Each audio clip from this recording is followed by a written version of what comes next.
Dios Padre, Santo, Glorioso y Misericordioso, te damos toda la alabanza y gloria por salvar nuestros espíritus y hacernos vivir en la esperanza.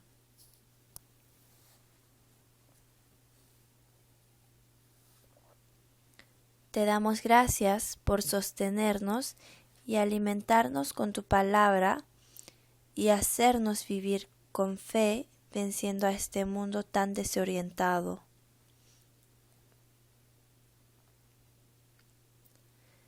Y también te damos gracias por permitirnos estar aquí juntos en la educación de los nuevos profesores.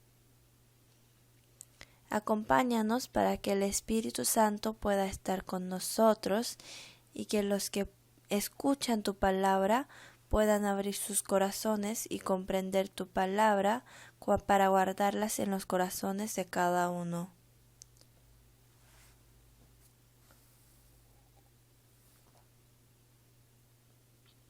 Nosotros somos débiles y somos como niños pequeños que no saben nada. Te pedimos que nos sostengas nuestros corazones y que los fortalezcas para que tu palabra sea como alimento para nosotros y que sea ayuda para que podamos servir apropiadamente a los niños que nos encargaste.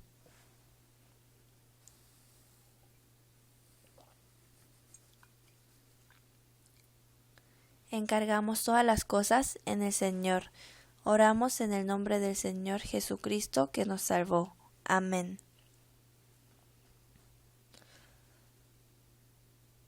Vamos a buscar Eclesiastés capítulo 12.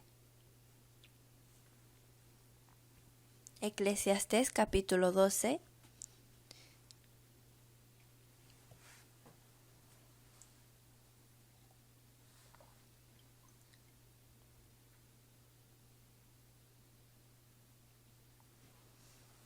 Capítulo 12, versículos del 13 al 14.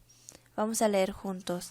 El fin de todo el discurso oído es este: teme a Dios y guarda sus mandamientos, porque esto es el todo del hombre, porque Dios traerá toda obra a juicio, juntamente con toda cosa encubierta, sea buena o sea mala.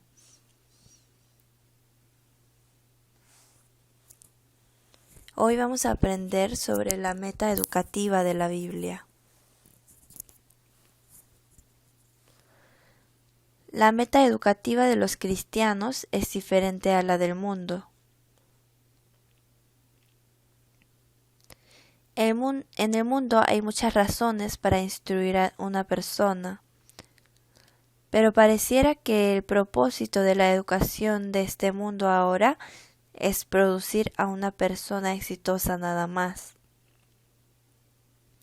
Todo el mundo se enfoca en cómo tener más éxitos en el mundo y cómo tener una posición más alta con más poder que los demás. Es cierto que la educación es para vivir mejor en este mundo.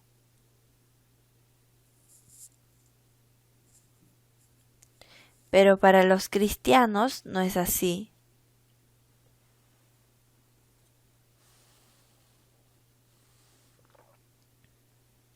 Dios creó al hombre a su imagen y envió a su Hijo unigénito Jesús al mundo para los hombres. Se encargó de todos nuestros pecados y defectos en la cruz para salvarnos, y eso no es para darnos cosas buenas del mundo. Dios creó al hombre para que pudiéramos disfrutar junto con él la herencia y gloria eterna del cielo.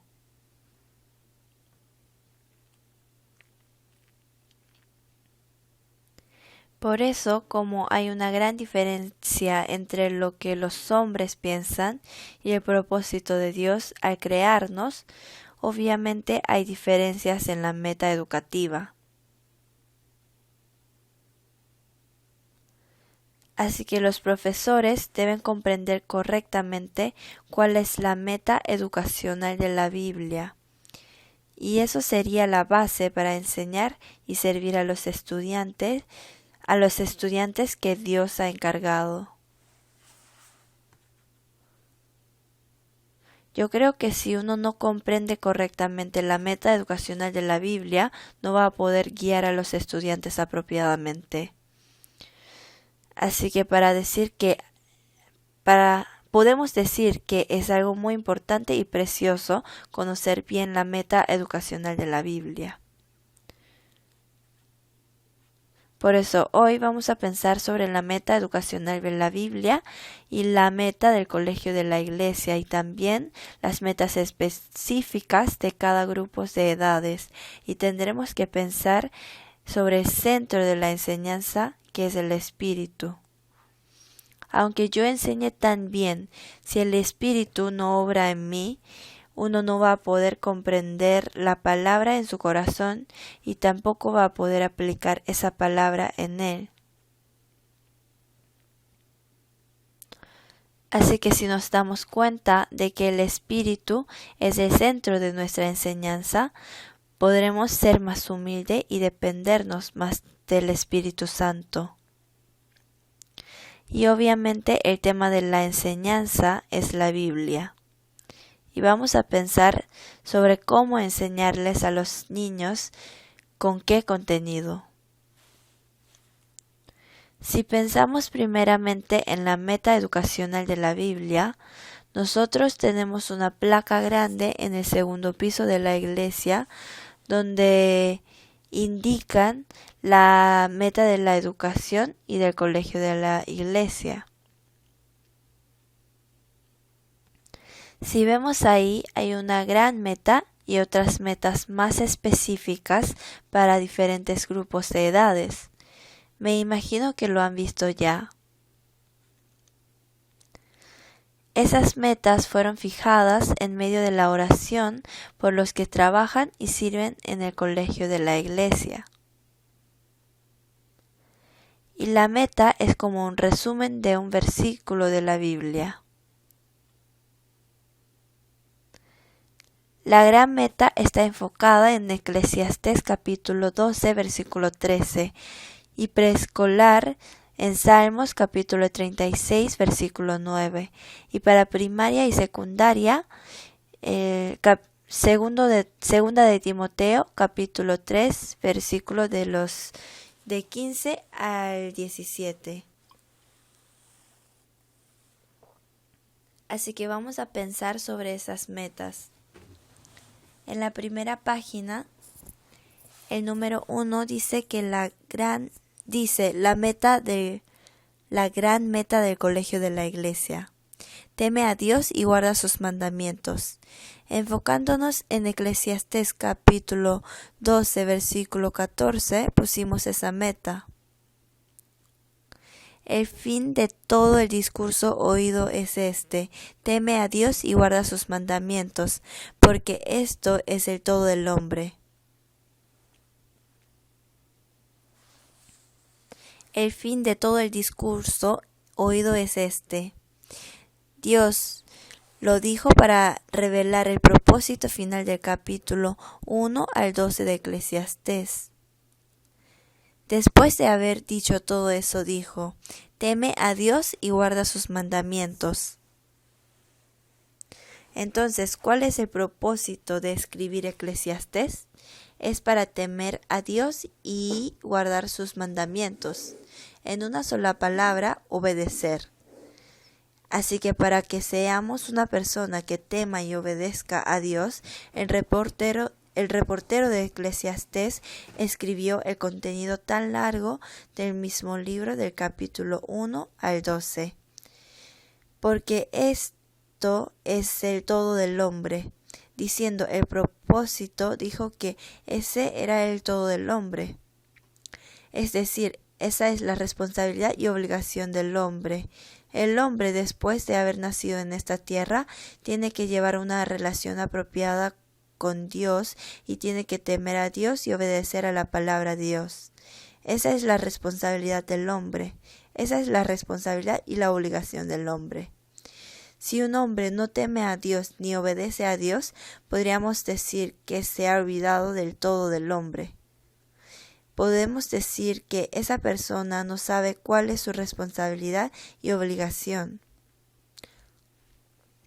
Y en el versículo 14 dice, porque Dios traerá toda obra a juicio juntamente con toda cosa encubierta, sea buena o sea mala. Entonces, si unimos los versículos 13 y 14, podemos pensar que somos libres del juicio si le tememos a Dios y llevamos una buena relación con Él. O también podríamos decir que si uno vive sin temer ni obedecer a Dios, no puede evitar el juicio. Así que lo que quiere decir el versículo 14 es que si una persona no teme ni obedece a Dios sin llevar una relación buena con Él, esa persona ciertamente recibirá el juicio. Eso es lo que quiere decir. Vamos a ver la página 2. ¿Por qué Dios ha creado al hombre?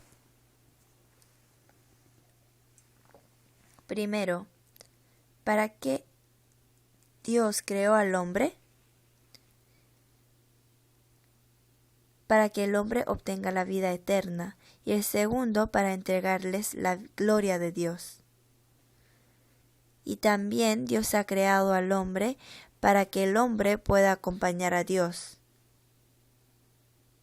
En San Juan capítulo 17 sale la oración que hizo Jesús en el cuarto de Marcos antes de morir en la cruz. En medio de esa oración, Jesús habla sobre el propósito de haber creado al hombre. Vamos a buscar San Juan capítulo 17.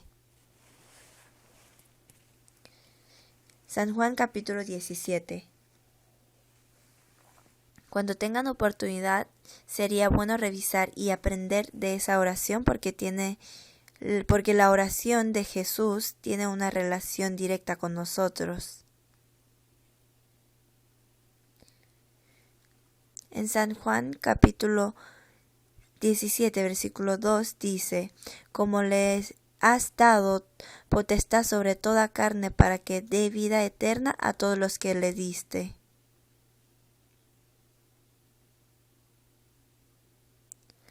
Dice, como le has dado potestad sobre toda carne para que dé vida eterna a todos los que le diste. Dios ha recibido potestad sobre toda carne.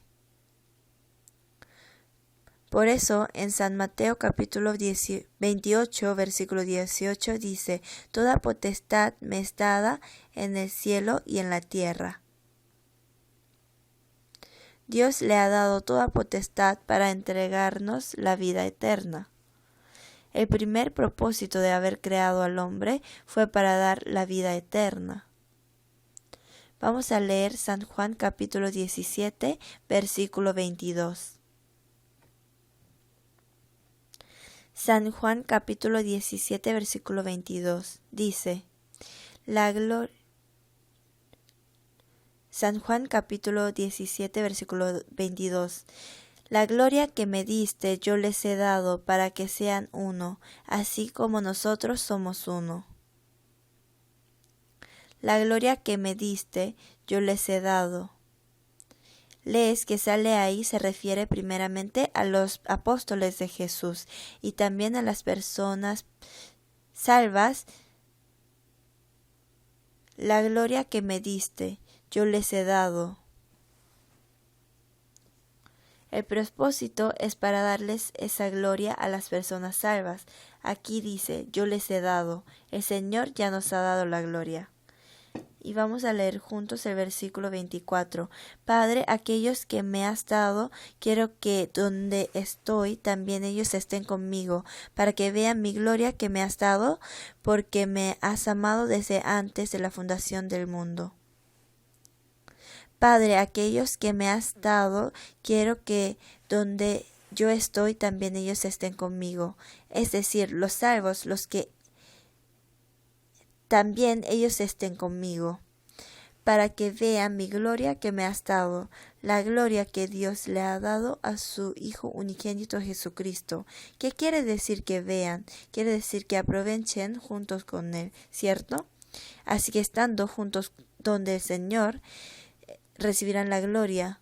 ¿Solo verán esa gloria? No, hay que aprovecharla juntos. Por eso el propósito de haber creado al hombre es para darle la vida eterna y la gloria, para que podamos aprovechar de esa gloria estando juntos con el Señor. Entonces, ¿qué debe hacer el hombre de su parte para que ese propósito se cumpla en él? Primero, debe llevar una buena relación con Dios, es decir, recibir la salvación, y luego hay que temer y obedecer a Dios. Esa es la responsabilidad del hombre. Así que si vemos la Biblia desde Génesis hasta Apocalipsis, salen las cosas que debe hacer el hombre de su parte para llevar una buena relación con Dios. Eso es mediante la salvación. Y temer a Dios, y por último obedecer a Dios. Estas son las responsabilidades del hombre. Pero primero hay que recibir la salvación. Una persona salva puede temer a Dios y obedecer a su palabra verdaderamente. Alguien que no haya recibido la salvación no puede temer a Dios y no puede obedecer a su palabra verdaderamente. Por eso Dios nos ha dado la Biblia. Así que el núcleo de la enseñanza de la Biblia es temer y obedecer a Dios. Vamos a buscar Deuteronomio capítulo 17, versículos del 18 al 19.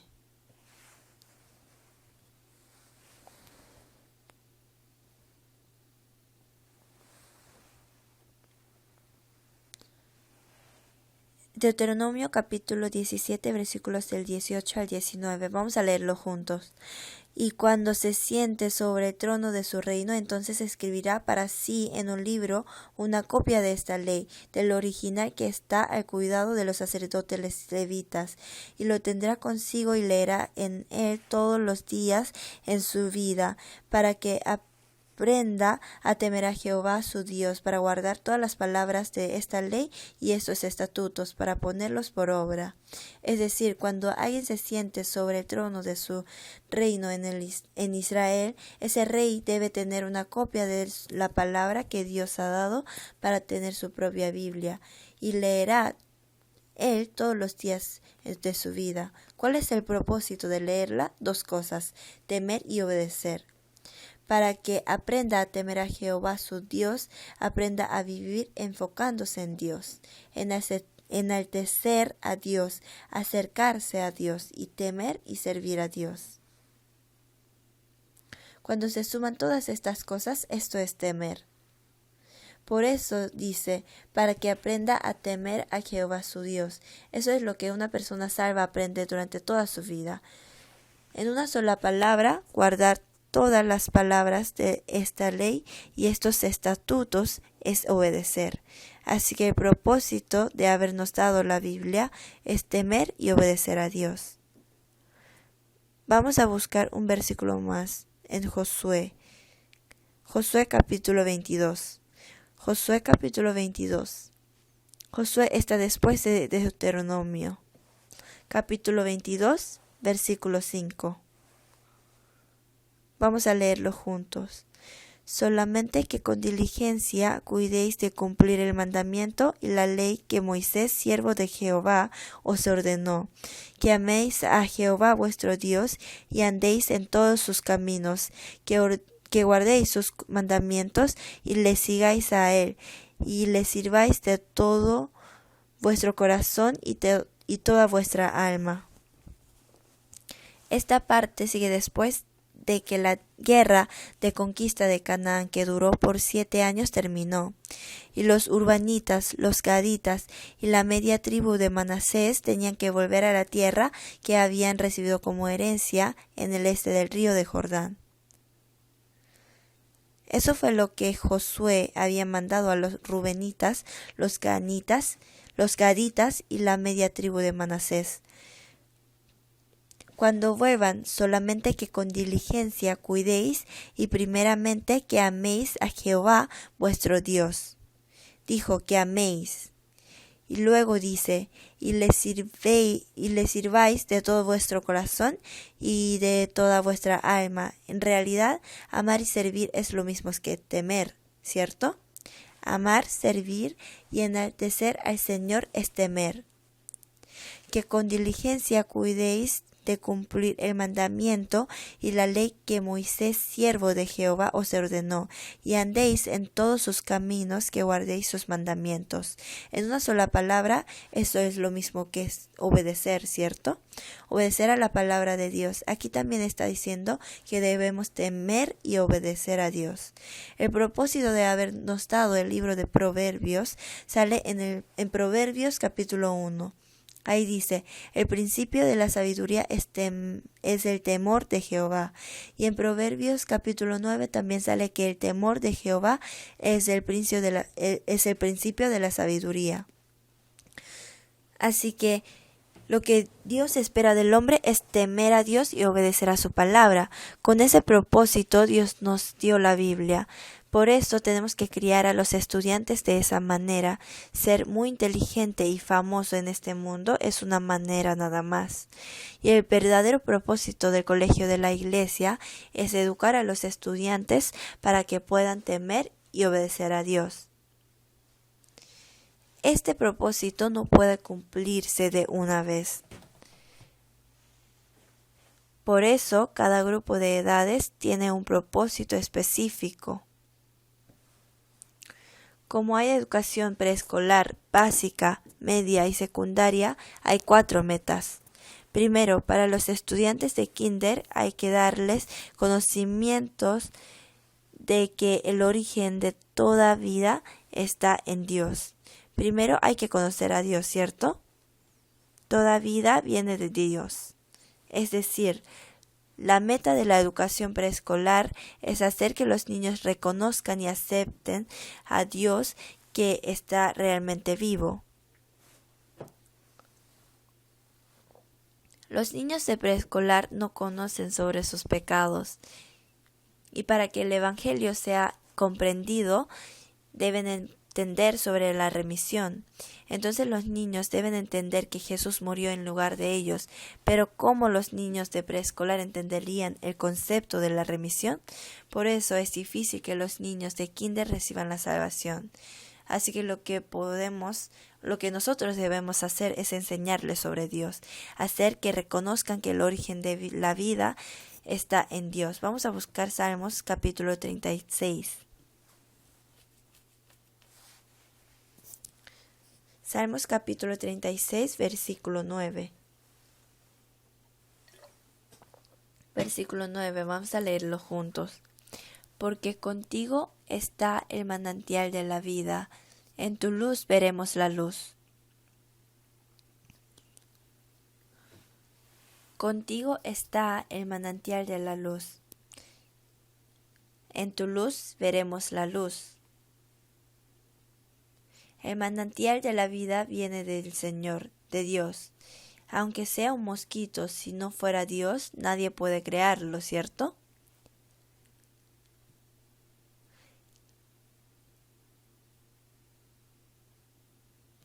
¿Qué es lo que no puede hacer un diablo? No puede crear vida. Cuando los estudiantes del colegio de la iglesia preguntan ¿quién ha creado los mosquitos?, nosotros no debemos decirles que el diablo lo hizo porque los mosquitos son malignos para los hombres. Los mosquitos son malignos para los hombres, pero fueron creados para castigar a los hombres por sus pecados, ¿cierto? Por el pecado la serpiente también fue permitida.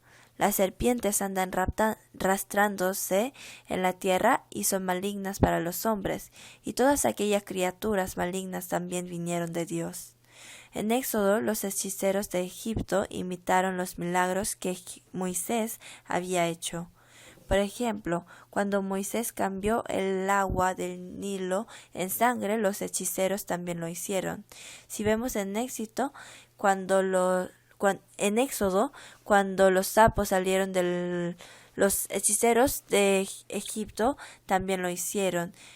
Pero cuando Moisés convirtió el polvo en piojos, de ahí los hechiceros no podían imitarlo. ¿Por qué no podrían haberlo hecho? Porque los piojos son vida. Aunque sea tan pequeños, son vida. Y ellos no pueden crear vida. Porque contigo está el manantial de la vida. Aunque la ciencia está tan avanzada ahora, no puede crear vida. La ciencia no puede crear vida. En tu luz veremos la luz. Esta palabra también es muy importante para nosotros. Los hombres ven la verdad con sus ojos, pero aunque vean las cosas con sus ojos, si no hay luz no pueden ver. Aunque parezca que los hombres miran con los ojos, si está oscuro no puede ver nada. Como hay luz, pueden ver los objetos.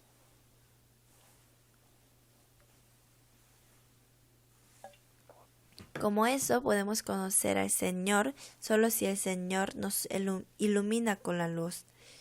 Ahí podemos conocer todas las cosas, ¿cierto? En tu luz veremos la luz. Solamente si el Señor nos da vida, podemos participar en su gloria después de recibir la salvación, ¿cierto? Todo proviene del Señor. El manantial de la vida está con el Señor. Hablando de la vida carnal también. ¿Qué es lo que no puede hacer el diablo?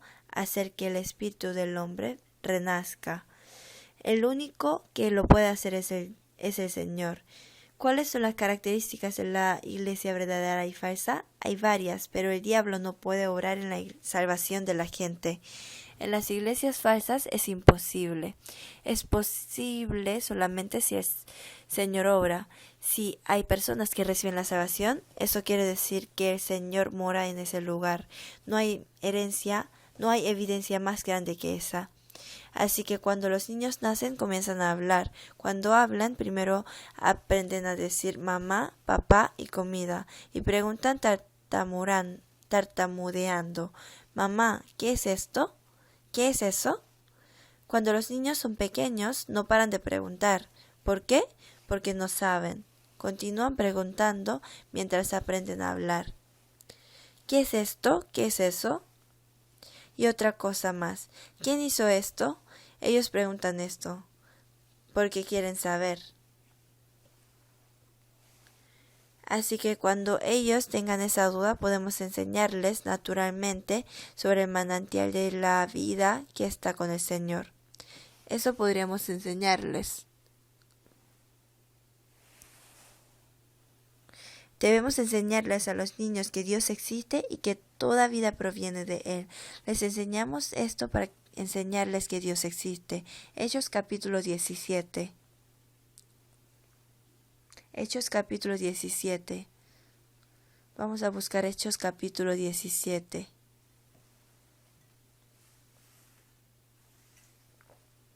Vamos a leer juntos capítulo 17, versículo 24. El Dios que hizo el mundo y todas las cosas que en él hay, siendo Señor del cielo y de la tierra, no habita en templos hechos por manos humanas, ni es honrado por manos de hombres como si necesitase de algo, pues Él es quien da a todos vida y aliento y todas las cosas. ¿Qué es lo que el apóstol Pablo dijo primeramente en la plaza Areópago a los atenienses que no escuchan si no es para aprender algo nuevo?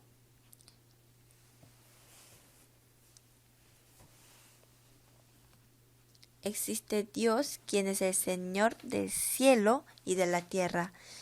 Hay un ser que nos da vida, aliento y todas las cosas. Eso fue lo que primero dijo. Así que nosotros también debemos enseñarles sobre Dios de esta manera. Hechos capítulo 14. Vamos a leer Hechos capítulo 14, del versículo del 14 al 15. Y diciendo, varones, ¿por qué hacéis esto? Nosotros también somos hombres semejantes a vosotros, que os anunciamos de estas vanidades, os convertáis al Dios vivo, que hizo el cielo y la tierra, el mar y todo lo que en ellos hay. En las edades pasadas Él ha dejado a todas las gentes andar en sus propios caminos, si bien no se dejó a sí mismo sin testimonio, haciendo bien, dándonos lluvia del cielo y tiempos fructíficos, llenando de su sustento y de alegría nuestros corazones. Y diciendo estas cosas difícilmente lograron impedir que la multitud les ofreciese sacrificio.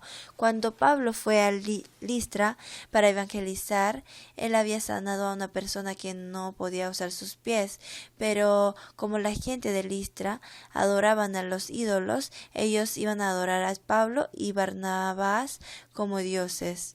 Iban a dar sacrificio a Pablo y Barnabás, pero Pablo y Barnabás rastraron sus ropas y se lanzaron entre la multitud, diciendo: nosotros somos hombres semejantes a vosotros, que os anunciamos que estas vanidades os convertáis al Dios vivo. Diciendo esto, dijeron que Dios daba lluvia y que daba frutos y satisfacciones con la comida y la alegría. Ellos les enseñaron que Dios oraba en medio de las cosas diarias de ellos. En realidad, en nuestra vida cotidiana nosotros no podemos vivir sin Dios. Si Dios no está, ¿de dónde vendría el sol, lluvia y plantas? Todo lo hace Dios, así que podemos enseñarles a los niños que el manantial de la vida está con Dios. Y así podemos enseñarles a los niños que Dios creó al hombre y nos ofrece todo lo que necesitamos. Y también podemos conocer que somos criaturas de Dios naturalmente, de naturaleza, aunque no usemos la palabra exacta de criatura. Desde la niñez hay que enseñarles a los niños que los hombres no pueden vivir sin ayuda de Dios. Isaías capítulo 45, versículo 18. Isaías capítulo 45.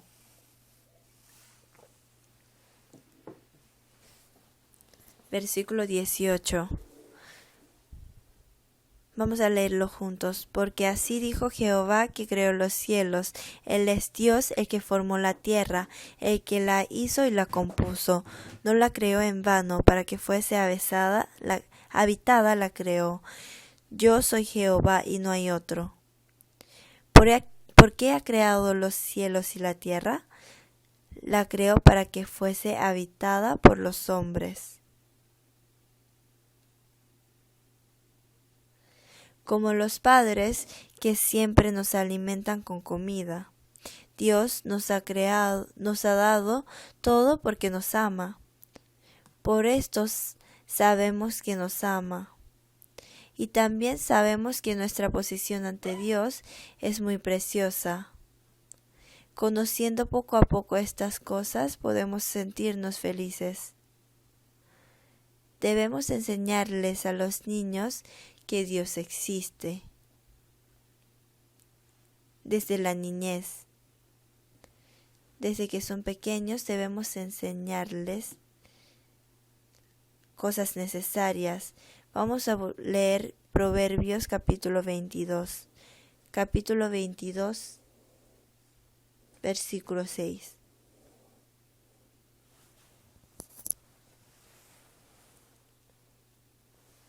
Proverbios capítulo 22, versículo 6. Vamos a leer juntos. Instruye al niño en su camino, y aun cuando fuere viejo no se apartará de él.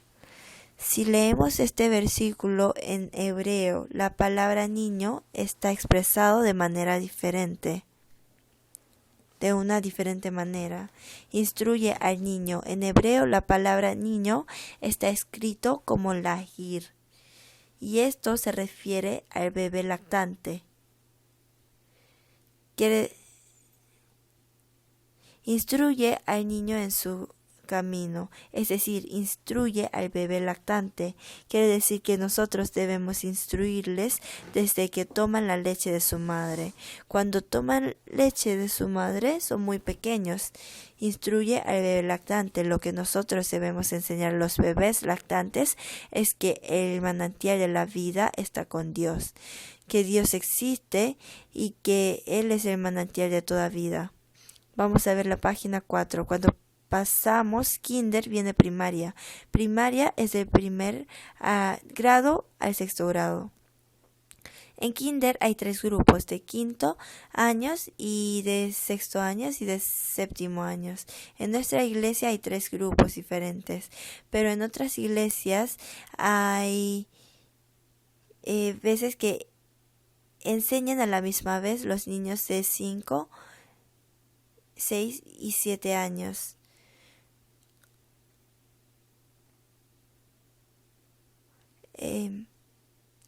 Y hay 3 libros diferentes, uno para el primero y segundo grado y otro para el tercero y cuarto grado y el último para el quinto y sexto grado. Para los niños del primer y segundo grado es más fácil, pero cada vez que van avanzando al nivel se pone más difícil. Así que si terminan del primer grado al sexto en primaria, como rotamos los mismos temas cada 2 años, ellos repiten los temas 3 veces. Las metas de primaria, media y secundaria se leen en Segunda de Timoteo capítulo 3 versículos del 15 al 17. Segunda de Timoteo capítulo 3 versículos del 15 al 17. Del 15 al 17.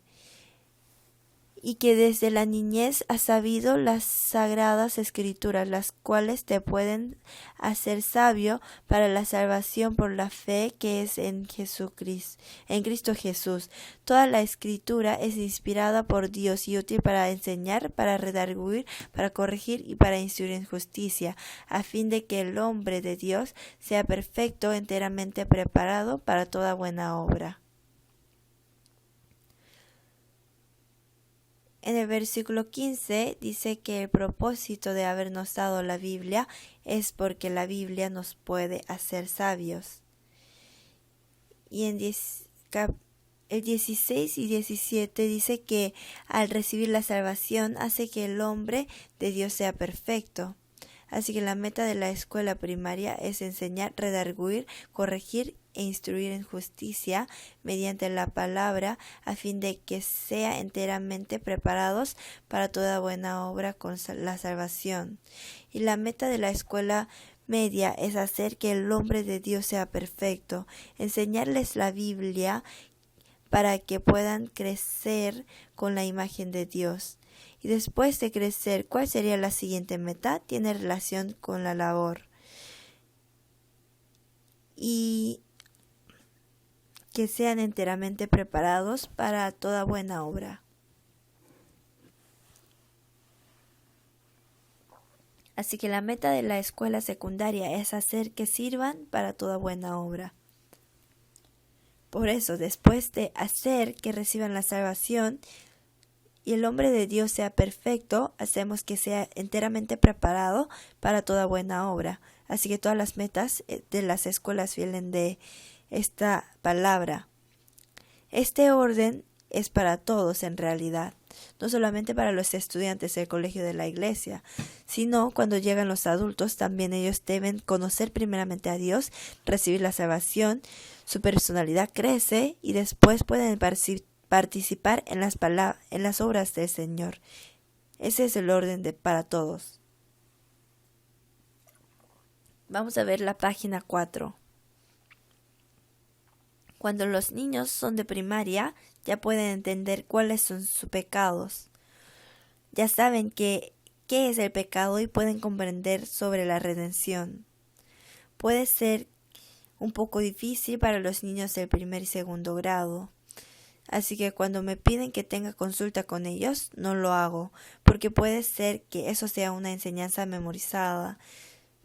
Pero hay niños que reciben la salvación en el primer grado también. Entonces las edades más apropiadas para recibir la salvación son del 1 al 3 grado. En el 3 grado ya pueden tener consultas y también ayudan directamente en el trabajo de hacer que otros reciban la salvación. Pero aunque esos niños digan que han recibido la salvación, hay veces que no es cierto. Ellos hablan sobre la eterna redención también. Dicen que Jesús ha llevado los pecados del pasado, presente y futuro. Y cuando hacemos que esos niños den testimonio, después de que un niño habla, los demás copian su testimonio. Los niños son capaces de copiar rápidamente lo que se muestra en la televisión o en libros. Ellos pueden imitar muy bien. Aunque no se haya cumplido en su corazón, lo imitan. Puede ser que eso no haya salido de su corazón, sino lo que han aprendido, lo que han memorizado. Pero igual no tenemos que decir que eso es falso y tampoco regañarles. Por medio de la oración hay que tratar de ayudarles a resolver el problema de su salvación. Debemos poner más interés y tiempo en eso y estudiar cuáles son las palabras necesarias para ayudarles a esos niños. Hay que ayudarles en silencio.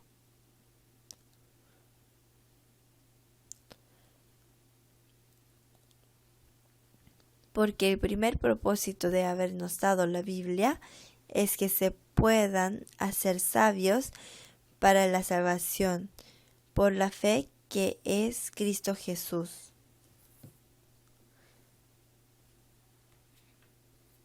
En San Juan capítulo 5 versículo 39 dice: escudriñad las escrituras porque a vosotros os parece que en ellas tenéis la vida eterna y ellas son las que dan testimonio de mí. El primer propósito de habernos dado la Biblia es para darnos la vida eterna. En San Juan capítulo 20 versículos del 30 al 31 dice: pero estas se han escrito para que creáis que Jesús es el Cristo, el Hijo de Dios, y para que creyendo tengáis vida eterna en su nombre. Así es. Al final del libro de San Juan, Dios ha escrito que ese libro es para que tengamos vida eterna en su nombre. Y vamos a ver la página 5. Ahí yo puse Job capítulo 1 versículo 7. Capítulo 1, versículo 7, yo lo voy a leer. Y dijo Jehová a Satanás: ¿de dónde vienes? Respondiendo Satanás a Jehová dijo: de rodear la tierra y de andar por ella. El diablo siempre está atento para corromper al hombre. Los trabajadores del diablo también obran mediante los hombres. Hasta los trabajadores del diablo andan con diligencia para guiar a los hombres al camino de destrucción. Por eso nosotros también debemos invertir nuestro tiempo e investigar para que los niños puedan recibir la salvación y levantar su vida cristiana. En esto tenemos que poner todo nuestro corazón, espíritu y pasión. A veces uno puede estar desanimado y desesperado porque la salvación de los niños no se cumple de inmediato. Pero Dios también tuvo paciencia con nosotros. Nosotros estamos vivos. Eso quiere decir que Dios está dando oportunidad. Así que no hay que desanimarnos. El sembrador siembra en la primavera y hasta cosechar en otoño cuida sus cultivos con paciencia. Cuidar a los niños es como cultivar la tierra. Al criar a los estudiantes del colegio de la iglesia también es difícil ver algún resultado de inmediato. En realidad nuestra generación no es tan seria, ¿cierto? Los adultos pueden ser serios, pero los niños se ponen serios en un momento y al voltearse se ríen. Es una generación difícil de ponerse seria. Pero no hay que desanimarse, sino hay que seguir hasta el final. Aunque parezca que los niños tengan algún tipo de problema cuando están en primaria, al pasar por media y secundaria pueden cambiar. También puede ser que los niños de media y secundaria tengan problemas en ese momento y los profesores tratan de ayudarles y se desesperan, pero después esos niños vuelven a tener una fe excelente. Nosotros con un corazón firme y constante debemos cumplir con nuestros deberes y responsabilidades. La meta de la escuela media es que el hombre de Dios sea perfecto. Esa es la meta de la educación de la Biblia, de la escuela media. Entonces, ¿cuáles son las maneras para ser perfecto? Podríamos pensar sobre esto. Primero, la Biblia. Podemos ayudarles a ser perfectos con la Biblia. Después Dios interviene en la vida de esos niños y les hace pasar por aflicción, tribulación, y mediante esas aflicciones Dios les hace perfectos, les hace ser perfectos, e imitando a Cristo pueden perfeccionarse. Así que podemos pensar en algunas medidas como estas. En 2 de Timoteo capítulo 3 versículo 16 dice que se perfeccionan con la Biblia. Yo lo voy a leer. Toda criatura es inspirada por Dios y útil para enseñar, para redarguir, para corregir, para instruir en justicia, a fin de que el hombre de Dios sea perfecto. Enseñando la Biblia hay que hacer que el hombre sea perfecto. Primero, enseñanza. En inglés dice doctrine, es decir, doctrina. Esa es la verdad que hay que enseñar, la verdad, las enseñanzas correctas y la verdadera enseñanza. Por ejemplo, pasar por puerta angosta y andar por el camino estrecho. Y luego hay muchas cosas más que enseñar sobre quién es Dios. Y después de la enseñanza viene el reproche. Reprochamos cuando vemos cosas incorrectas, pero si nosotros les reprochamos personalmente, eso puede herir los sentimientos de los niños. Hay que redarguir con la Biblia diciendo, la Biblia dice tal cosa, así que eso es incorrecto. Hay que exhortar con la Biblia. Si uno les regaña a los niños personalmente, los niños se sienten ofendidos y ya no quieren ver al profesor. No hay que hacer eso, hay que redarguir con la Biblia. Como en la Biblia salen los versículos que corrigen las cosas incorrectas, que hay que buscar esas palabras para redarguir con la Biblia. Si uno regaña a la gente dando sermón en el púlpito, ¿cómo se sentirían? Estarían pensando mientras escuchan la palabra, ¿por qué él es así? Pero si uno habla con la Biblia, como es la palabra de la Biblia, nadie puede discutir contra eso, ¿cierto?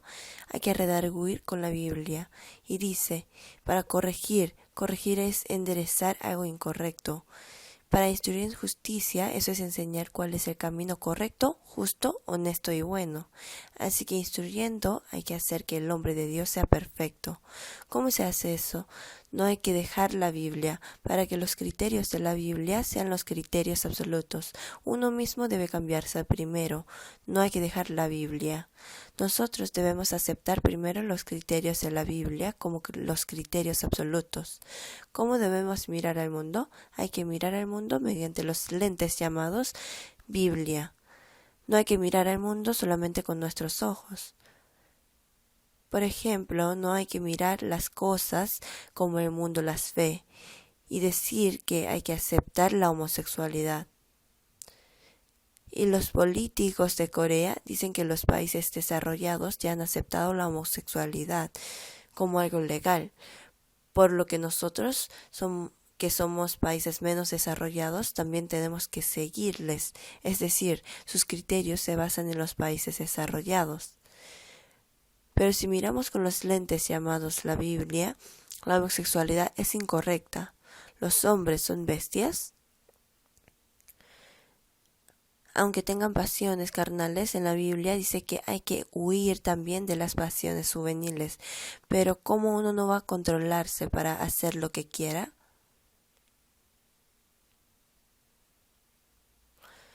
Entonces, como tiene el corazón de la homosexualidad, lo muestra nada más. Los hombres no son bestias, es algo obvio que hay que controlarse. Así que los criterios de la Biblia deben ser los criterios absolutos. Si la Biblia dice que no, es no. Ahora hay que enseñarles a los estudiantes para que puedan tener ese tipo de corazón. Y para eso es necesario que nosotros tengamos primeramente esa mirada. En Estados Unidos dicen que el crimen escolar se ha aumentado desde los años 1960. Ese es el momento cuando John F. Kennedy quitó las horas educativas de la Biblia en los colegios públicos. Hay un reporte que muestra que el índice de delincuencia ha aumentado desde ese momento. Enseñar la Biblia correctamente es hacer que el hombre pueda controlarse en algunas cosas. Así que primero es la Biblia. Segundo, las aflicciones y tribulaciones. Mediante las aflicciones eliminan la impureza. Cuando el oro entra y sale del fuelle, se elimina la impureza del oro. Cuando la plata entra y sale de la grasa, se eliminan las impurezas. Las tiendas de hierro viejo recolectan diferentes tipos de hierro. Después esos hierros se mandan a la planta siderúrgica y al salir del alto horno se eliminan las impurezas y el hierro sale puro. Así que las aflicciones y tribulaciones son buenas maneras de eliminar la impureza. Mediante eso Dios perfecciona al hombre. Entonces, ¿qué debemos enseñarle nosotros a los niños? Nosotros no podemos darle aflicciones, no podemos hacer que los niños pasen por pruebas. Pero lo que podemos hacer es enseñarles a los niños que Dios hará las cosas que Dios hace, pero que nosotros también debemos hacer las cosas de nuestra parte. Hay que enseñarles que las aflicciones son útiles. Así que cuando los niños son criados siendo consentidos, se ponen imprudentes. La impureza no se elimina y su personalidad no se corrige. Pero pasando por las aflicciones, uno puede comprender a los que tienen dificultades y pueden poner atención en los demás y su corazón se engrandece. Eso pasa realmente. Pero si un niño es consentido en la casa, no puede pensar en el lugar del otro y su corazón se engrandece. Es muy egoísta y egocéntrico. Su personalidad no crece. A veces los niños son apartados entre sus amigos en el colegio por tener fe y a veces tienen dificultades, pero hay que enseñarles que eso es bueno, porque mediante esos momentos uno puede tener un corazón más amplio, comprender a los demás que tienen dificultades, aprender a confiar en Dios y su personalidad va corrigiéndose. Así que hay que enseñarles que las aflicciones son útiles. Debemos enseñarles sobre los contenidos de la Biblia, sobre la gente que pasa por aflicciones y cambia. Tenemos que dar ejemplos de las personas que han sido entrenados mediante las aflicciones. En la Biblia salen muchos personajes: José, Job, David. Hay muchos personajes históricos, así que las aflicciones son buenas maneras que Dios utiliza para perfeccionar al hombre. Vamos a buscar Santiago capítulo 1. Santiago capítulo 1, versículos del 2 al 4. Está delante de Hebreos. Vamos a leer juntos. Hermanos míos, tened por sumo gozo cuando os halléis en diversas pruebas, sabiendo que la prueba de vuestra fe produce paciencia, mas tenga la paciencia su obra completa, para que seáis perfectos y cabales, sin que os falte cosa alguna. ¿Cuál es la manera de hacer que tenga la paciencia su obra completa? Más adelante sale que es mediante diversas pruebas de la fe. Eso hace que el hombre se perfeccione y que no tenga ninguna falta para que pueda crecer en su personalidad. Después de Santiago, Primera de Pedro capítulo 1. Primera de Pedro capítulo 1. Del versículo 6 al 7. Vamos a leerlo juntos. En lo cual vosotros os alegráis, aunque ahora por un poco de tiempo, si es necesario, tengáis que ser afligidos en diversas pruebas, para que es sometida a prueba vuestra fe, mucho más preciosa que el oro, el cual aunque perecedero se prueba con fuego, sea hallada en alabanza, gloria y honra cuando sea manifiesto Jesucristo. Como dice aquí, hay diversas pruebas. Aunque ahora por un poco de tiempo, si es necesario, tengáis que ser afligidos en diversas aflicciones, pruebas y sufrimientos, y no por pruebas de pecado que tienta al hombre. ¿A quién le gusta sufrimiento, carnalmente hablando? Son afligidos si llegan aflicciones y sufrimientos, pero aquí dice, en lo cual de vosotros os alegráis. ¿Y por qué dice lo siguiente? Pensando en lo que vendría de pasar por esa prueba, uno puede alegrarse, más que alegrarse del mismo sufrimiento, para que sometida a prueba vuestra fe, mucho más preciosa que el oro, el cual cuando perecedero se prueba con fuego. El oro que se ha producido con fuego tiene un mayor valor. Está diciendo que las pruebas de la fe tienen un mayor valor que el oro probado con fuego, ¿cierto? Sea hallada en alabanza, gloria, honra cuando sea manifiesto Jesucristo. A través de pasar por pruebas, uno puede ser hallado en alabanza, gloria y honra. Vamos a buscar San Mateo capítulo 1.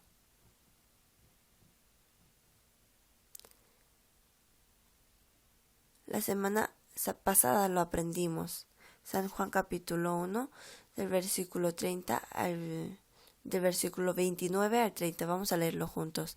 Llenad mi yugo sobre vosotros y aprended de mí, que soy manso y humilde de corazón, y hallaréis descanso para vuestras almas, porque mi yugo es fácil y ligera mi carga. Jesús dijo lo siguiente: llevad mi yugo sobre vosotros y aprended de mí. Nosotros debemos llevar su yugo humilde sobre nosotros y aprender del Señor, imitar al Señor. En Romanos capítulo 8 dice que el propósito de habernos salvado es para que nosotros podamos imitar la imagen de su Hijo. Dios nos salvó y quiere que nos parezcamos a Dios, al Cristo. Así que si leemos los 4 libros del Evangelio, San Mateo, Marcos, Lucas y Juan, ahí salen los hechos de Jesús. Nosotros debemos observar sus hechos y mirar cómo Jesús ha vivido en esta tierra, para que los niños puedan vivir imitando la vida de Jesús. Y si vemos Levítico capítulo 2, sale la ofrenda. La ofrenda debe incluir la flor de harina, el aceite, el incienso y la sal, y no debe incluir la miel y levadura. Para que la flor de harina, el trigo, tiene que ser molido por completo. Jesús ha vivido obedeciendo completamente. El incienso de Jesús es la oración, la vida de la oración, y luego el aceite es el espíritu, la vida guiada por el Espíritu, y la sal es la promesa, es decir, la palabra. Así que hay que obedecer y seguir a la palabra, y la levadura y la miel se excluyen porque la levadura es el pecado, la miel es la compasión humana y el intento de seguir su propia gloria. Jesús nunca trataba de conseguir la compasión humana ni su propia gloria. Así que es enseñando sobre cuál es la vida que quiere parecer a Jesús y quién es Él. Hay que tratar de imitar la vida de Jesús y mirar a Jesús, quien es el Señor de la fe y el que nos perfecciona. Mirando e imitando al Señor podemos ser perfectos. Y luego el cuarto paréntesis dice que la meta de la escuela secundaria es a fin de que el hombre de Dios sea perfecto, es decir, hacer que sirva a Dios. Tener una personalidad perfecta tiene que ver con el trabajo que viene después. Alguien dice que es santo pero no trabaja, dice que es santo pero no evangeliza, entonces es mentira que esa persona es santa, ¿cierto? a fin de que el hombre de Dios sea perfecto, enteramente preparado para toda buena obra. No es hacer al hombre perfecto para que así termine siendo santo solamente, sino para que esa persona sea preparada para toda buena obra. Así que cuando decimos que alguien es santo, esa persona tiene que vivir una vida más diligente que los demás. Ser santo tiene relación con el trabajo. Como los estudiantes de secundarias o mayores deben servir en la buena obra de Dios, hay que mandarles a que trabajen. Hay trabajos pequeños también. Por ejemplo, limpiar. Hoy en día en el colegio los padres van a limpiar los salones de los estudiantes. Eso no debería pasar. Los estudiantes tienen que ser responsables de cuidar las instalaciones del colegio, ¿cierto? Hay que hacer que ellos mismos lo hagan. El pastor Spurgeon fue pastor desde los 18 años. Eso fue cuando estaba en el último año del colegio y desde antes daba prédicas. A los 19 años, en una iglesia grande de Inglaterra, le llamaron para que fuera pastor y desde ese momento comenzó a trabajar como pastor en la iglesia. Así que a los 19 años era la edad suficiente para que uno fuera pastor. Los antiguos tenían que trabajar en lo que podían hacer siendo todavía jóvenes. Ahora los jóvenes son fuertes y ellos son inteligentes, ya saben todo. Así que a esa edad tenemos que guiarles para que los estudiantes puedan sentir la alegría sirviendo en la iglesia. Como nosotros somos la luz y la sal del mundo, tenemos que sentir la alegría cumpliendo nuestro papel como luz y sal. Vamos a ver la página 7. Página 7. Así que hay que enseñarles cómo ser pescadores de hombres, y luego hay que enseñarles a que puedan servir en la iglesia a su capacidad, a amar la iglesia enseñándoles que la iglesia es muy preciosa. Hay que ayudarles para que los que ya crecieron puedan hacer su trabajo.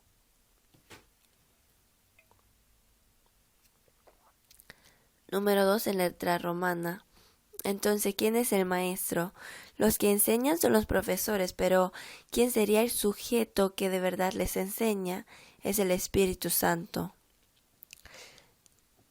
Aunque yo esté gritando aquí, si el Espíritu Santo no me acompaña para que la palabra sea comprendida y aplicada en el corazón de cada uno, mi palabra sería vana. Al enseñarles a los niños, aunque el profesor haya preparado tanto, si el Espíritu Santo no obra ahí para que los niños puedan abrir sus corazones y que puedan escuchar y aceptar la palabra, todo eso sería vano. El Espíritu Santo ha escrito la Biblia. Se llama iluminación cuando el Espíritu abre los corazones de los hombres a que puedan comprender y aceptar la palabra. Sin la iluminación de Espíritu Santo es imposible que la palabra sea sembrada en los niños. Así que cada vez que pienso en esto me hace recordar que soy una herramienta nada más y el que obra realmente es el Espíritu. Así que puedo ser más humilde y debo confiarme más en Él. Por eso siempre nos apoyamos en el Señor, ¿no es así? El sujeto que enseña es el Espíritu Santo. Para que nuestro esfuerzo no sea en vano, tenemos que confiar absolutamente en el Señor. Para que no sea en vano, hay que confiar en el Espíritu Santo.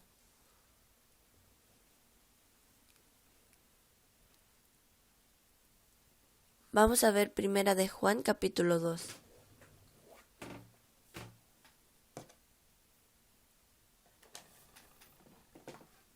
Capítulo 2, versículo 27. Vamos a leerlo juntos. Pero la unción que vosotros recibisteis de Él permanece en vosotros, y no tenéis necesidad de que nadie os enseñe, así como la unción misma os enseña todas las cosas, y es verdadera, y no es mentira, según ella os ha enseñado, permaneced en Él. No hay que malentender la palabra que dice, y no tenéis necesidad de que nadie os enseñe. No quiere decir que los que enseñan no son necesarios. Y hay un versículo en la Biblia que dice, el que es enseñado en la Biblia haga partícipe de toda cosa buena al que lo instruye. Hay el que es enseñado en la palabra y el que lo instruye. Entonces, ¿por qué habría dicho esto? No quiere decir que no son necesarios los que enseñan la palabra, sino quiere decir que las otras enseñanzas, aparte de la enseñanza del Espíritu Santo, no son necesarias. Así la unción misma os enseña todas las cosas. La unción es la enseñanza del Espíritu Santo y es verdadero y no es mentira, según ella os ha enseñado, permaneced en Él. Hay enseñanza en el Espíritu Santo. Vamos a buscar San Juan capítulo 14, versículo 26. Vamos a leerlo juntos. Mas el Consolador, el Espíritu Santo, a quien el Padre enviará en mi nombre, os enseñará todas las cosas, y os recordará todo lo que os he dicho. El que os enseñará todas las cosas y os recordará todo lo que yo os he dicho. Había muchas cosas que los discípulos de Jesús no entendían cuando Jesús les hablaba en ese momento, pero después de que Jesús se había ido, inmediatamente por el Espíritu Santo, ellos comenzaron a comprender lo que no habían podido antes y comenzaron a escribirlo. No escribieron mientras Jesús hablaba como si fuesen reporteros. Entonces, ¿cómo fue posible escribir la Biblia? El Espíritu Santo les hacía recordar de todas las cosas. Obraba en medio de ellos y les hacía recordar. Por eso fue posible que escribieran la Biblia. Así que se necesita la ilustración del Espíritu Santo. Si pensamos en esto, debemos ser humildes siempre y debemos confiarnos más en el Señor. Así que el que ora antes de estar de pie delante de los estudiantes para que el Señor le ayude y que su esfuerzo no sea en vano, esa persona puede alcanzar éxito en su trabajo. La persona que enseña así puede experimentar la ayuda de Dios. Y la página 8. Entonces, ¿con qué le vamos a enseñar? Con la Biblia. Cuando les enseñamos a los niños de kinder, ellos necesitan algunos cuentos o libros ilustrados, pero esos tienen una manera diferente de explicar esa es una manera de explicar a Dios nada más.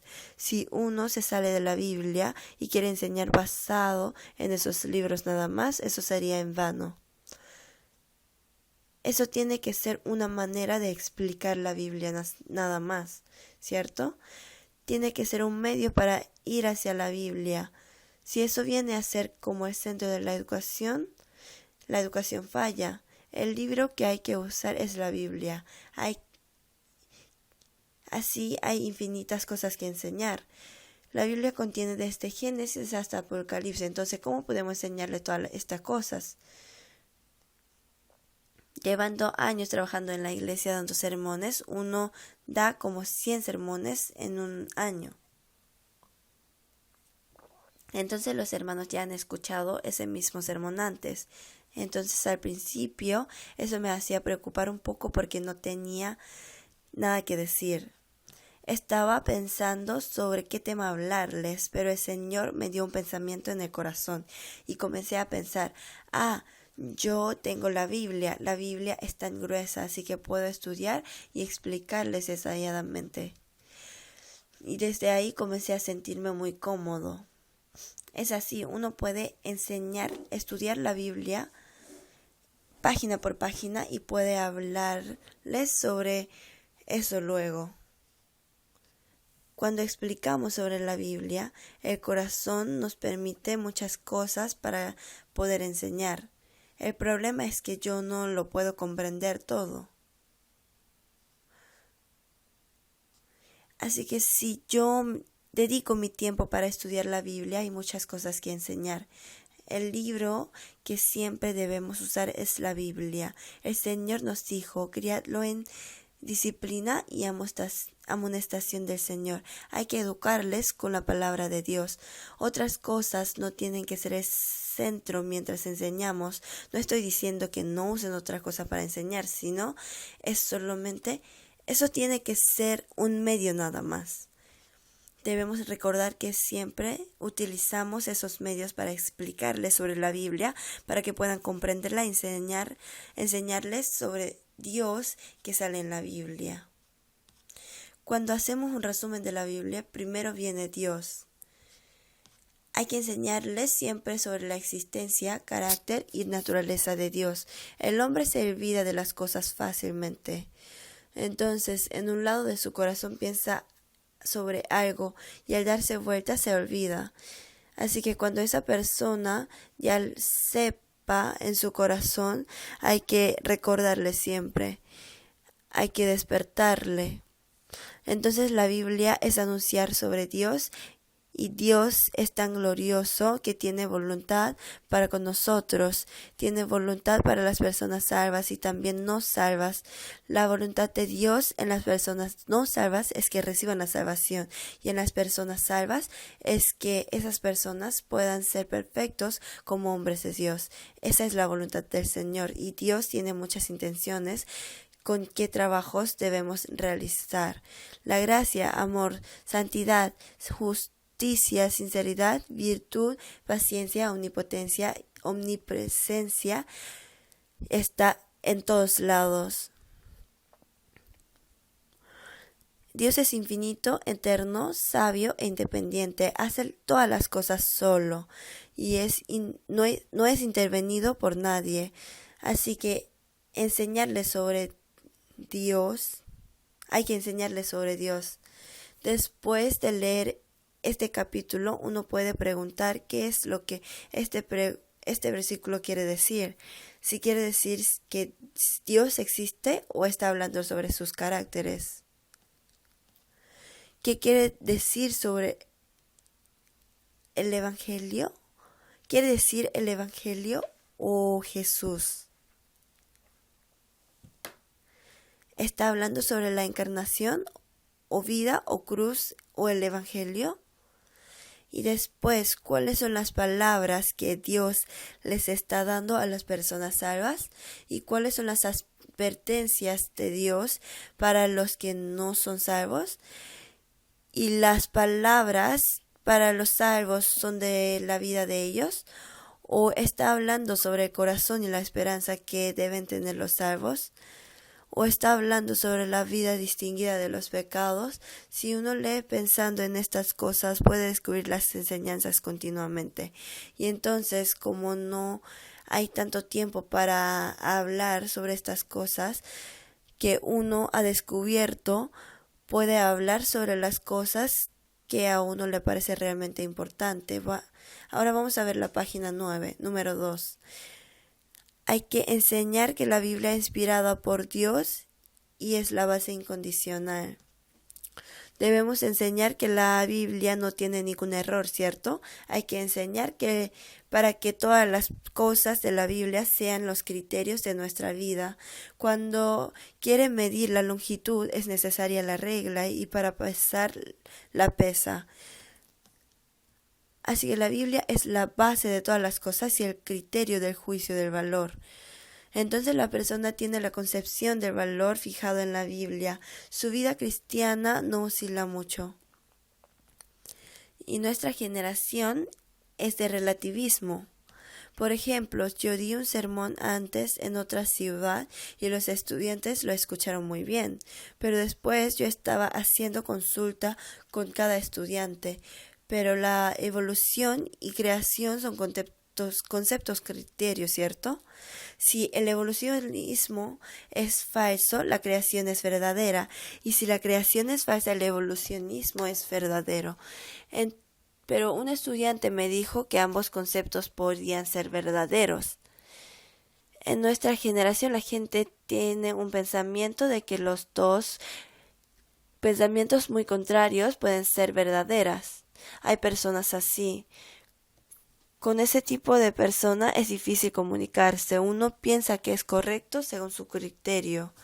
La gente de hoy dice que todos los tipos de pensamientos que el hombre tiene son correctos.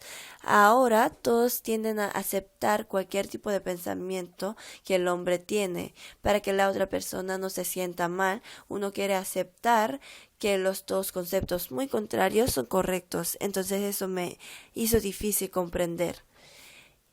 Y también estaba dudando cómo esa persona obtuvo esa manera de pensar. Así que la Biblia es la base absoluta y única de todo. Eso es muy importante. Isaías capítulo 5 versículo del 20 al 21. Ese es el periodo de Isaías. Hay de los que a lo malo dicen bueno, a lo bueno malo, que hacen de la luz tinieblas y de las tinieblas luz, que ponen lo amargo por dulce y lo dulce por amargo. Hay de los sabios en sus propios ojos y de los que son prudentes delante de sí mismos. Dicen así, los hombres y las mujeres tienen que vivir siempre como nacieron. Uno puede cambiar su género. Nosotros estamos viviendo en un mundo así. En el tiempo de Isaías, él también era así. Como vivimos en una generación así, en nuestro corazón debemos tener claro que hay una base absoluta que nunca cambia. También nosotros debemos tener ese corazón cuando les enseñamos a los estudiantes. Los filósofos hablan sobre el existencialismo. Esa es una mesa. Pero ¿se puede decir que es una mesa? Esta es una puerta, pero ¿se puede decir que esa puerta es puerta de verdad? Solo parece ser como una puerta, pero después de dar la lección siempre salen por la puerta. Pero ellos se van de ahí, no se van de ahí rompiendo la pared. Entonces, cuando enseñan el existencialismo, eso es un juego de palabras. La Biblia es verdadera. Vamos a ver la página 10, número 3. Debemos enseñarles para que puedan tener confianza en Dios, ¿cierto? En Salmos capítulo 78, versículo 7, a fin de que pongan en Dios su confianza. Salmos capítulo 73, versículo 25 dice, ¿a quién tengo yo en los cielos sino a ti? Si fuera de ti nada deseo en la tierra. Nosotros ponemos nuestra confianza solamente en Dios, no en las riquezas, no en el poder, ni en otras personas. Es bendito aquel que pone su esperanza en Dios. Así que la persona que considera más importante a Dios y a las cosas invisibles, y el que valora más al espíritu que a la carne, al mundo eterno que al mundo actual, y a la voluntad de Dios que a la de la tierra, la persona que deja su confianza en Dios, esa persona es una persona bendita. El 4, hay que educar a los estudiantes con el propósito de haber escrito la Biblia, ¿cierto? Dios nos ha dado la Biblia con diferentes propósitos en cada libro. Por ejemplo, el propósito del libro de San Juan fue para que la gente obtenga la vida eterna. Así que educar para que ellos puedan obtener la vida eterna. En Primera de San Juan fue escrito para la comunión. De Apocalipsis podemos educarles a que puedan mirar las cosas eternas. Y si vemos las razones por las que Dios ha escrito Apocalipsis, es que la justicia siempre gana. Finalmente el Señor va a ganar, el mundo del Señor va a abrirse. Eso es lo que quiere decir, ¿cierto? Para que fijemos nuestra mirada en lo eterno. El resultado ya está dado. Por eso enseñaron así, y Gálatas fue escrito para que la gente pueda recibir la salvación mediante la fe y que puedan vivir con la fe. Es decir, no está diciendo que uno recibe la salvación con sus obras. Y Filipenses fue escrito para decir que la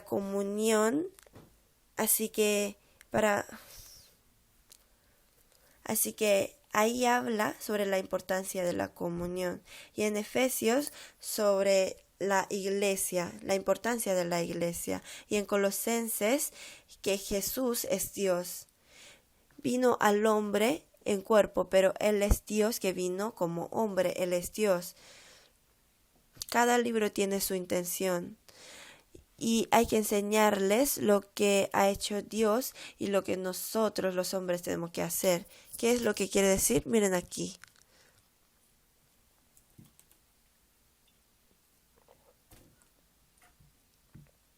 Cuando uno dice que mientras trabaja Dios no hace nada y el hombre hace todo, entonces eso es humanismo. Dios da de su parte el 50%.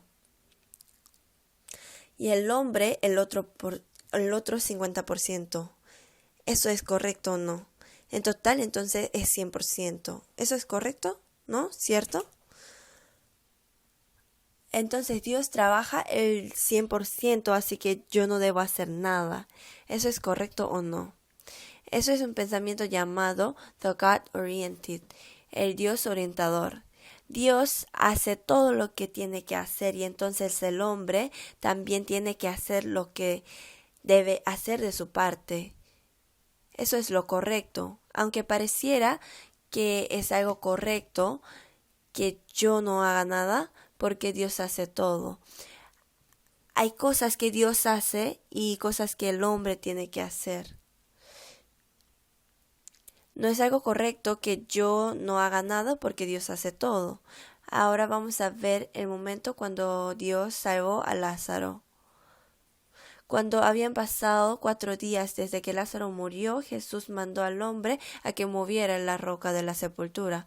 Jesús salvó a Lázaro diciendo: sal de ahí. Lázaro salió envuelto en tela y Jesús dijo: desatadle y dejadle ir.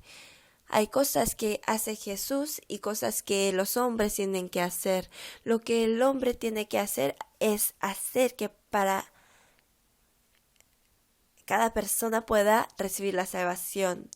Mover la roca, hay que eliminar los obstáculos. Dios le manda al hombre a que haga eso. Pero ¿quién salva el espíritu del hombre? El Señor lo hace. Eso no lo puede hacer el hombre. Y después de que esa persona sea salva, esa persona todavía está atada con los hábitos de antes. Entonces Dios les manda a los hombres desatarle y dejarle ir para que pueda andar en la comunión libremente, ¿cierto?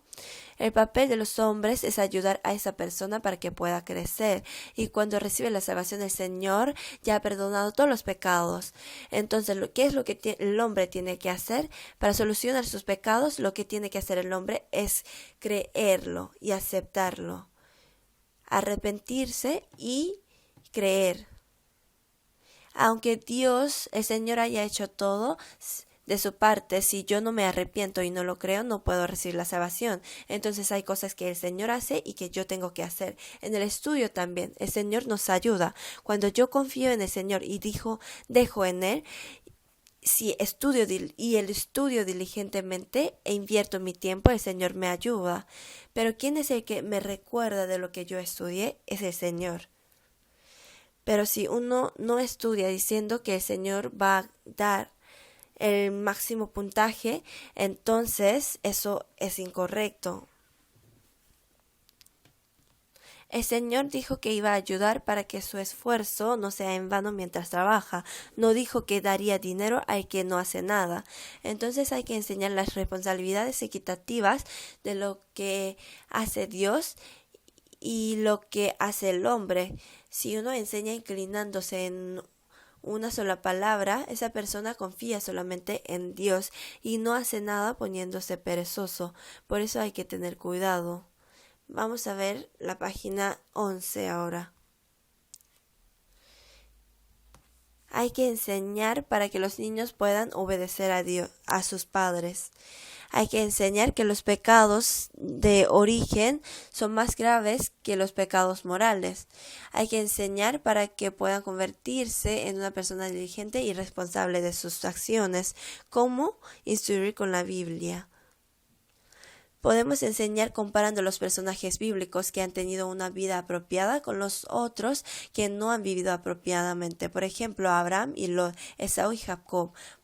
Comparando podemos maximizar la enseñanza y hay que enseñar que existe una vida mejor, porque a veces algunos piensan que la vida cristiana de todos es igual después de recibir la salvación. Hay que romper ese pensamiento, no es igual.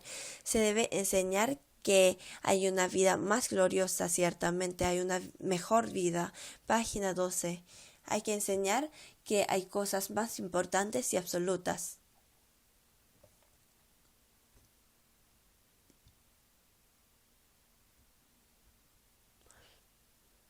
Página 13. Hay que reprochar con la Biblia y después hay que corregir con la Biblia.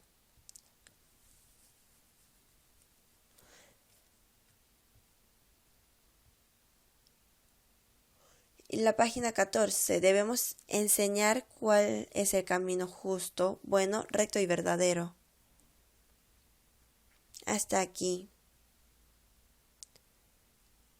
Hay más cosas atrás, pero léanlas en sus casas después y siémbrenlo en su corazón, porque es necesario para servir como profesor del colegio de la iglesia. Espero que lo tengan sembrado en su corazón. Vamos a orar juntos. Señor, te damos gracias. Te pedimos que nos acompañes a todos los que estamos recibiendo la educación de los profesores nuevos. Ayúdanos para que podamos cuidar nuestros corazones y pensamientos y que reconozcamos sobre la importancia de este trabajo para que podamos dar todo nuestro esfuerzo en este servicio. Haznos saber qué tan dichoso es ser utilizado en este trabajo y te pedimos que nos des un corazón de ofrecernos voluntariamente y trabajar más. Te pedimos, Señor, que nos acompañes en todos los procesos de la educación que nos faltan también y ayúdanos para que podamos mejorar nuestros caracteres para poder enseñar a los estudiantes como maestros más maduros. Oramos en el nombre del Señor Jesucristo que nos salvó. Amén.